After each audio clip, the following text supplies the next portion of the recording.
한국의 문화 얼마나 아시나요? 20번째로 이순신에 대해 알아보겠습니다. 이순신은 1545년 서울 건천동에서 태어났습니다. 같은 마을에 살았던 류성룡은 징비록에서 이순신에 대해 어린 시절 얼굴 모양이 뛰어나고 기풍이 있었으며 남에게 구속받으려 하지 않았다. 다른 아이들과 모여 놀라치면 전쟁 놀이를 하였으며 자라면서 말 타고 활쏘기를 좋아하였으며 더욱이 글씨를 잘 썼다라고 묘사하였는데요. 이순신이 어린 시절부터 무예의 기질이 있었음을 알 수 있습니다. 그 뒤에도 계속해서 무예를 닦아 마침내 32세에 묵과에 급제하여 관직에 나갔습니다. 수군을 이끈 제독으로 이름을 알린 이순신이지만 그의 첫 관직은 험준한 변경 지역인 함경도 동구비보의 권관이었습니다. 그리고 한때 여진족의 침입을 받아 아군이 전사하고 백성들이 납치되는 사건이 일어났습니다. 결국 이 사건은 패전으로 간주되었고 이순신은 대기종군에 처해졌습니다.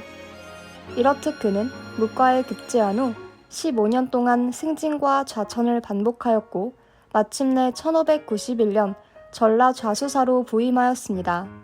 곧 외침이 있을 것에 대비하여 이순신은 여수를 근거지로 삼아 전함을 제조하고 군비를 확충하였습니다. 그리고 이듬해 4월 일본의 침입으로 임진왜란이 발발하였고 이순신은 옥포에서의 첫 해전을 시작으로 사천, 당포, 당항포에서 적선을 쳐부수는 등 승세를 이어갔습니다. 특히 사천 해전에서 거북선이 처음으로 출동하여 그 위력을 인정받았습니다. 그리고 7월 한산도 앞바다에서는 함선을 학의 날개 모양으로 펼친 뒤 공격하는 학익진 전술로 일본군을 크게 무찔렀습니다. 1597년 명과 외 사이의 강화가 결렬되자 본국으로 건너갔던 왜군이 다시 침입하여 정유재란이 일어났습니다. 그러나 이순신은 명령을 어기고 출전을 지연하였다는 모함을 받아 서울로 붙잡혀와 감옥에 갇히게 되었습니다. 그리고 권율의 막하로 들어가 두 번째 백의종군을 하게 되었습니다. 그러던 그해 7월 이순신의 후임으로 삼도 수군 통제사가 된 원규는 칠천량에서 일본군에게 참패를 당하고 말았습니다. 사태가 급박해지자 조정에서는 이순신을 다시 통제사로 임명하였습니다.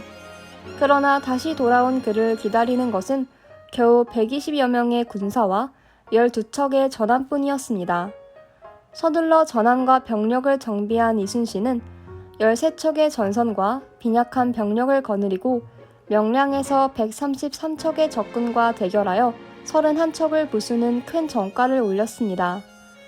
그러던 1598년 8월 전쟁을 일으킨 도요토미 히데요시가 사망하였습니다. 그리고 그해 11월 이순신은 노량에서 퇴각하기 위해 집결한 500척의 적선을 발견하고 명나라 수군과 공격에 나섰습니다. 그러나 선두에서 지휘하던 그는 적의 유탄에 맞았고 싸움이 바야흐로 급하니 내가 죽었다는 말을 삼가라라는 마지막 말을 남긴 채 돌아가셨습니다.